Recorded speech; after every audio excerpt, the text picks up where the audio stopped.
I'm Matt with eTrailer. Today we're going to be talking about the Thule Verse bike rack. This is going to be a great option if you're looking for a rack that's going to be really easy to use, that is going to look good on the back of your 2025 Hyundai Palisade. So let's check it out.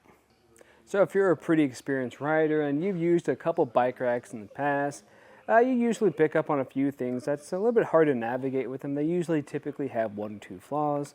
This one here, with my experience so far, has been super simple and it looks nice too. Now if you do decide to go with this, let us know if it really has been easier for you, either in a comment or review below. But today let's mainly focus on how our rack is going to interact with the Palisade. So today we have a larger mountain bike back here. The handlebars are fairly long or wide, and we still have a lot of distance in between that back windshield and our bike. And this is doing a really good job at holding the bike in place. I'm shaking it pretty hard and we're nowhere near making contact. Now another big benefit is you can actually access your hatch. And typically, if you have hatch access with a rack, it's a really good tilt. And with those tilts, you don't get too great of a weight capacity, but we're going to retain both. So we're getting a great tilt, and this is going to be able to carry bikes upwards to 60 pounds per bike. So we can even accommodate your heavy e-bikes. You can tell, we know we're closely making contact.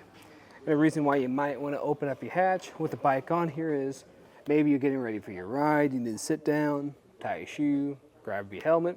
You have that ability. Or if you're just doing basic errands after your bike ride, you need to throw some groceries back here, you can do that too. And to put it back into the seated position, all I have to do is walk up front, press on it, till it clicks into place. So if we want to take a closer look at this rack, we need to take off the bike.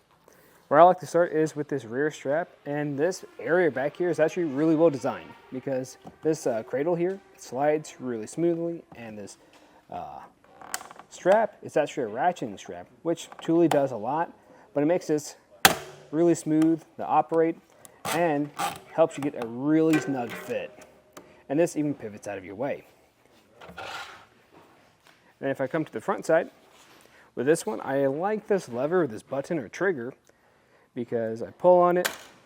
I'm not really putting a lot of pressure behind there, but it's still giving us a really snug fit. Push up on it, out of our way. Feels really smooth and allows me the opportunity to have plenty of room to pick up my bike and then take it out for a ride. And what's really nice is it doesn't take too long to get everything put back up. All I gotta do is pull it towards me, push down, just like that. And we can even customize it to look a little bit nicer too. And just make sure you put these straps back into place. And that's what's nice about this. The only strap that you have to deal with is on the rear tire. Now let's get a couple measurements to see how it's going to interact with the Palisade. So the first one I'm going to get is going to be the ground clearance. So going to the furthest point out, the ground, that's going to be about 21.5 inches. That's plenty of room if you're going to any steep inclines like driveways or parking lots where you won't bottom out.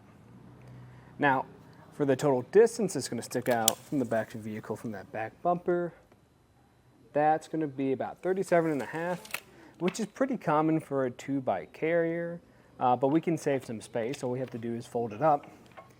The way I'm going to do that is pull on this trigger, push up, then it'll lock into place. And from this position, it's only going to stick out just about a little bit under 13 inches, so you're going to save a lot of room. Now, with it in this position, it is going to block a few things. So we're going to be blocking your license plate and your backup camera, so I would rely on using either your mirrors or your back window since this isn't going to be blocked. And of course, your taillights won't be blocked either. And the way it's going to install is we're going to have a 2-inch shank that goes into your 2-inch hitch receiver. We're going to have this hook that comes around and lines up with that pinhole. And that's going to make this whole process super easy for hooking up. Won't really take too long. Now to get this into a snug spot so it's not rattling your receiver, we come to the back of it. We're going to have this anti-rattle device. All it is a knob, so you won't need any tool for this. You can just turn it just like this and it'll tighten into place. It's going to have a lock core on there, so you can even get some extra security out of it. In my opinion, I think this is a pretty solid rack for your Palisade just because it is really easy to use. Now, if I was going to compare it to another option, I'd probably compare it to the Kuat NV 2.0 bike rack. What's nice about that one is that it's going to have a nice finish to it, and it's going to be really easy to use.